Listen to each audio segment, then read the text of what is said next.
Hey there and welcome! If you're just getting started with JavaScript, you are in exactly the right place. In this video, we're going to work through 25 small coding challenges together. And I mean together. I'm not just going to show you finished code and expect it to make sense. We're going to build up each idea step by step. So by the end, you'll actually understand why the code works, not just what it does. We'll cover the real building blocks of JavaScript, making decisions with conditionals, repeating actions with loops, storing collections of data in arrays, packaging up logic in functions, and grouping related data in objects. Along the way, we'll build some fun little projects too, a traffic light simulator, a shopping discount calculator, even a number guessing game. One thing before we dive in. You are going to make mistakes. That is completely normal, and honestly, it's a good sign. It means you're actually trying things out instead of just watching. Every professional developer still makes typos and logic errors every single day. So, grab a code editor, open your browser console, and let's start writing some JavaScript. Let's start with one of the most important ideas in programming: making decisions. In real life, you make decisions based on conditions all the time. If it's raining, take an umbrella. JavaScript does the exact same thing with an if statement. An if statement checks whether something is true. If it is, the code inside runs. If there are more possibilities, we add else if blocks to check additional conditions. And finally, else acts as a catch-all. It runs when none of the earlier conditions matched. Let's see this with our first challenge, the age checker. JavaScript checks each condition from top to bottom in order and stops at the first one that's true. First, it asks, is age less than 13? Our age is 25, so no, it moves on. Next, is age less than or equal to 19? Still no. Next, is age less than or equal to 64? Yes, 25 is less than 64, so adult gets logged, and JavaScript skips the rest. If none of the conditions had matched, the final else would have run automatically, logging senior. Notice we don't need to write age greater than or equal to 13 and age less than or equal to 19 for the teenager check. Because if we've already ruled out under 13 in the first if, we know by the time we reach the second condition that age is at least 13. We only need to check the upper boundary. If, else if, and else, let JavaScript check conditions in order and run only the first block that matches. Now that we understand the pattern, let's fly through a few more examples using the exact same structure. Watch how the shape of the code stays the same, only the conditions change. Here's the traffic light challenge. We're comparing a value using strict equality, written as 3 equal signs.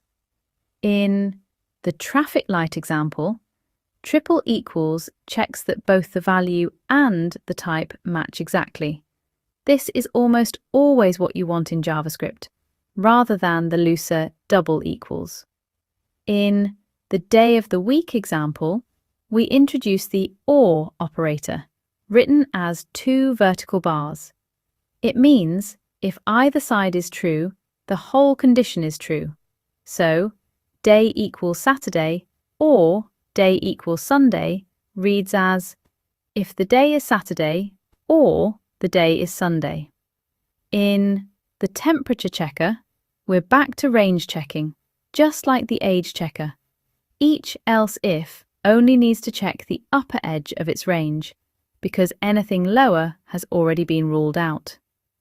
Once you know the if, else pattern, you can reuse it for almost any decision: colors, days, ranges, or anything else. Let's do 4 more quickly so this pattern really sinks in.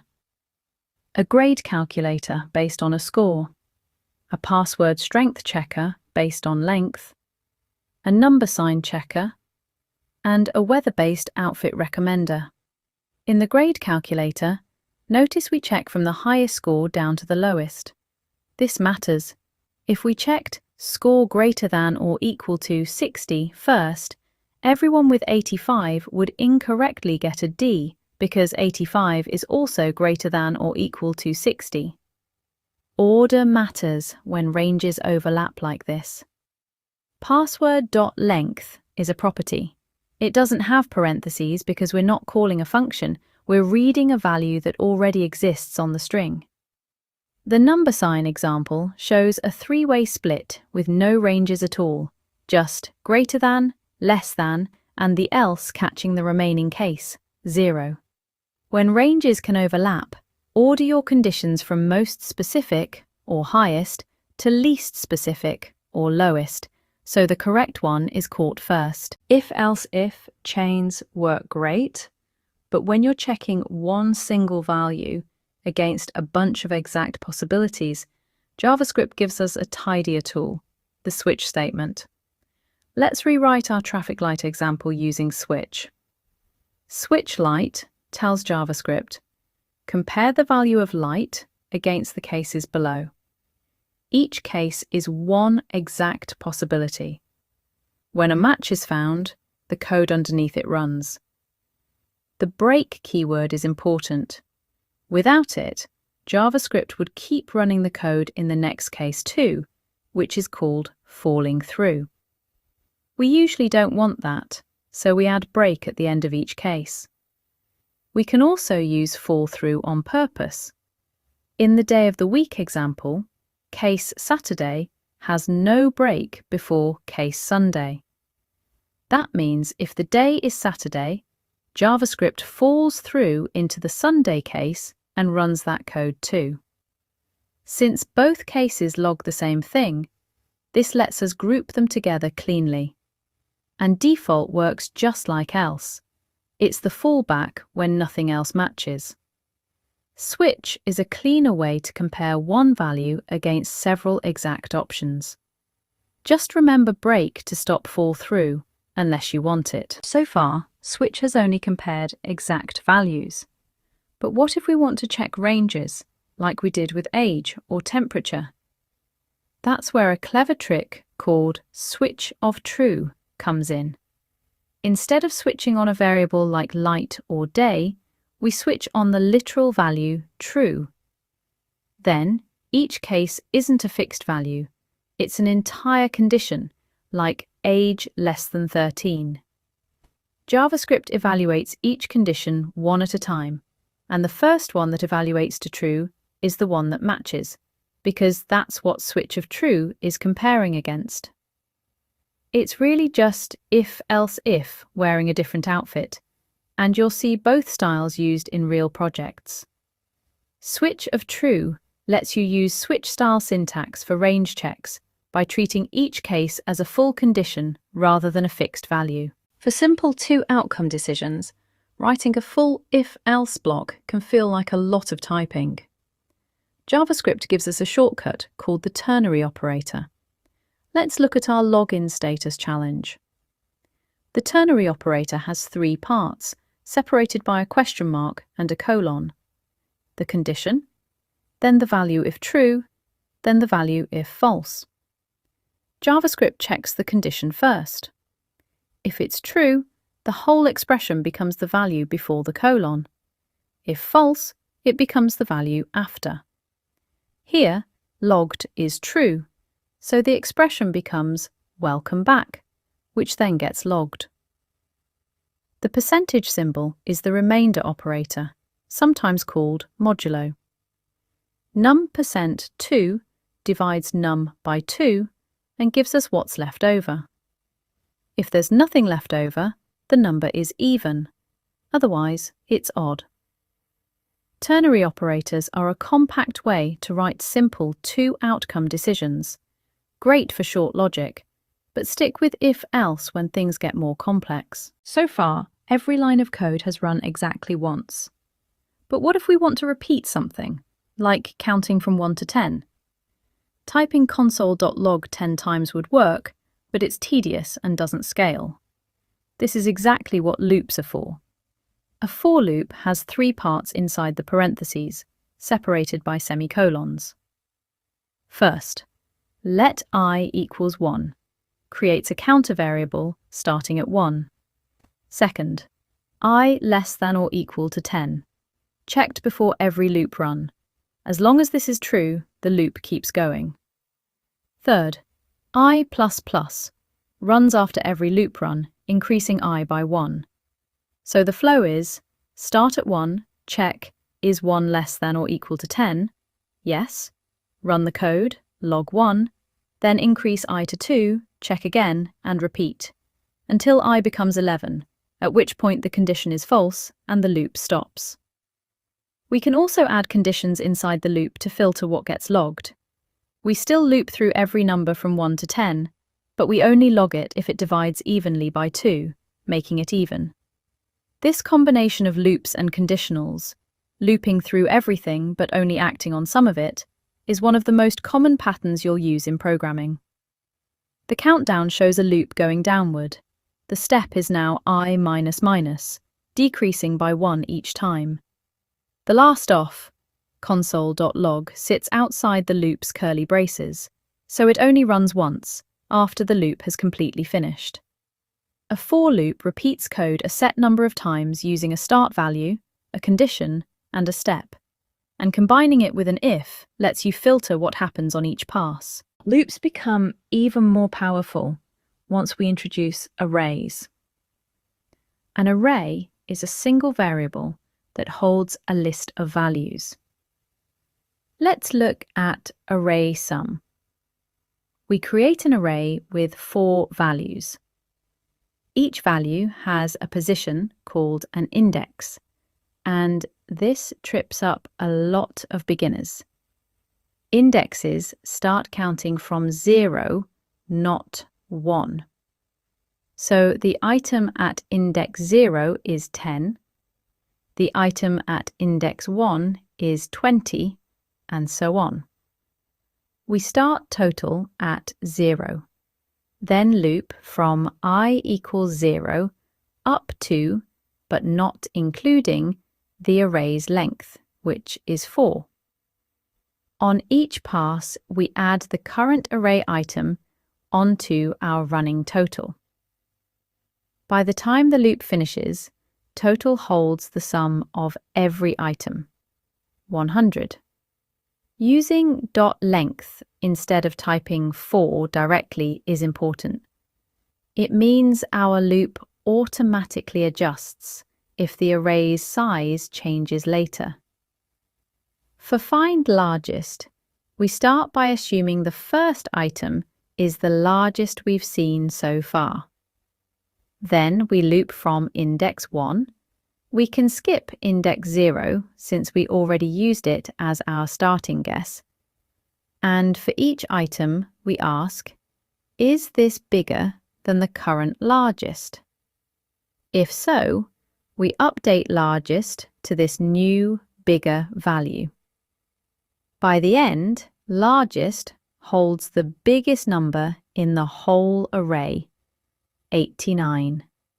Arrays store lists of values accessed by index, starting at 0, and looping through them with .length lets us process every item, whether we're summing them or comparing them. Right now, every time we want to greet a different person or multiply different numbers, we'd have to rewrite our code.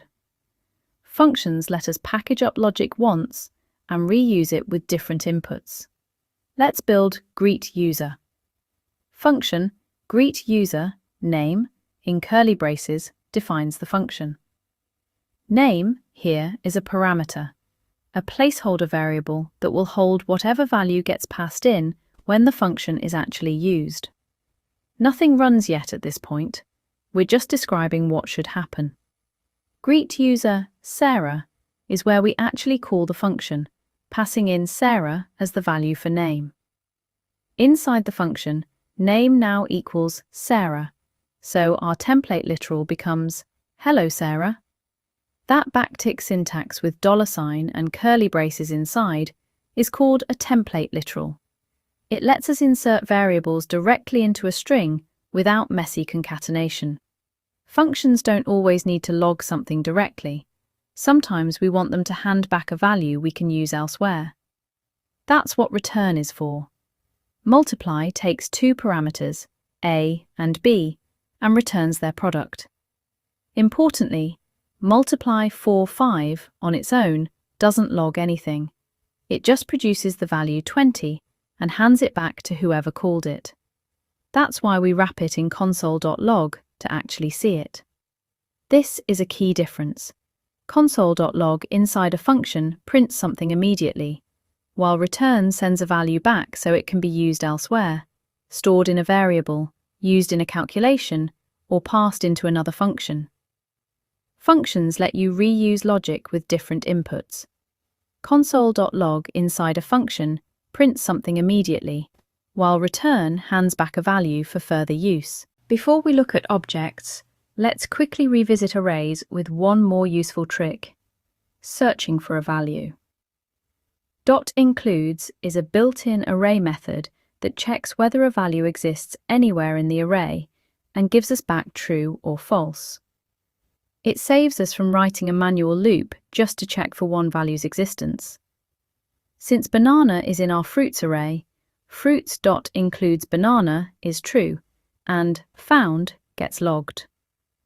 Now, arrays are great for lists of similar things, but sometimes we want to group different pieces of information about a single thing, like a person's name and age. For that, we use an object. An object is written with curly braces and stores data as key value pairs. Here, name is a key with the value John, and age is a key with the value 25. To access a value, we use dot notation. Person.name gives us John, and person.age gives us 25. We then plug both into a template literal to build our final sentence. The big difference between arrays and objects: arrays use numbered indexes because order and position matter, while objects use named keys because we care about what the data represents, not its position. .includes checks whether an array contains a value. Objects group related data together using named keys, accessed with dot notation. Now let's put everything together: conditionals, loops, arrays, and more, in some slightly bigger, more realistic challenges. First up, a shopping discount calculator. This is our familiar range checking pattern, but now, instead of just logging a label, we're calculating a number. If the purchase is over 100, we multiply by 0.8, keeping 80% of the price, which is the same as a 20% discount. Over 50 gets a 10% discount. Otherwise, the price stays the same. We declare final price without assigning it a value right away, because its value depends on which branch runs. Next, rock, paper, scissors, a slightly bigger decision tree. First, we check the easy case. If both choices are identical, it's a draw. Otherwise, we check every winning combination for the player using and or together. And means both sides must be true. So, player chose rock and computer chose scissors only matches when both are true at once. The or between each pair means or any of these winning combinations. If none of the players' winning combinations match, and it wasn't a draw, then, by elimination, the computer must have won. Bigger problems are just combinations of the same fundamentals: conditionals, comparisons, and logical operators applied together. Let's finish with 5 classic bonus challenges you'll see all over beginner tutorials and coding interviews, starting with the famous FizzBuzz. FizzBuzz!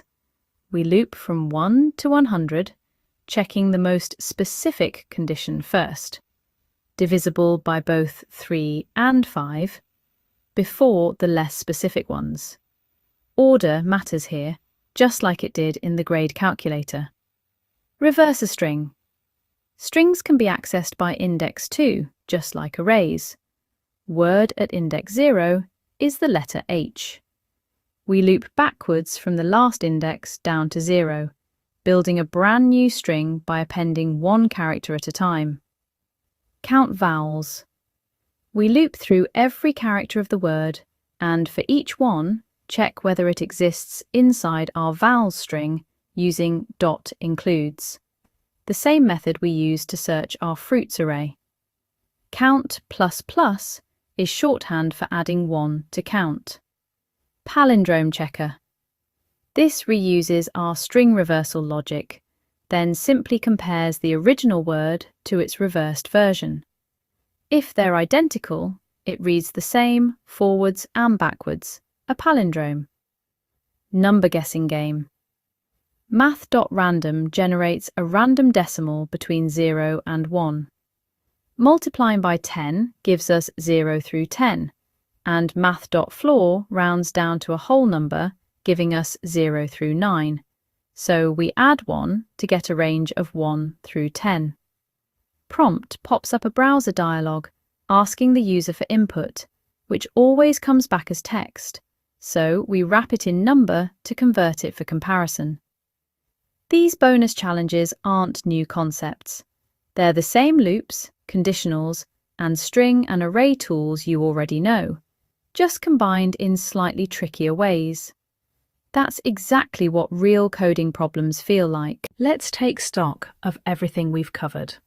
We started with if, else if, and else to make decisions, then saw how switch and switch of true can express the same logic differently. We shortened simple two-outcome decisions with ternary operators. We used for loops to repeat code and combined loops with arrays to sum values, find the largest number, and search for items. We wrote our own functions, learning the difference between logging a result and returning one. We grouped related data using objects. And finally, we brought it all together in real mini projects and classic coding challenges. That is a genuinely huge amount of ground covered. So, if some of it still feels a little fuzzy, that is completely expected. Understanding sinks in through repetition, not through watching once. So here's your practice plan. Don't just move on to the next tutorial.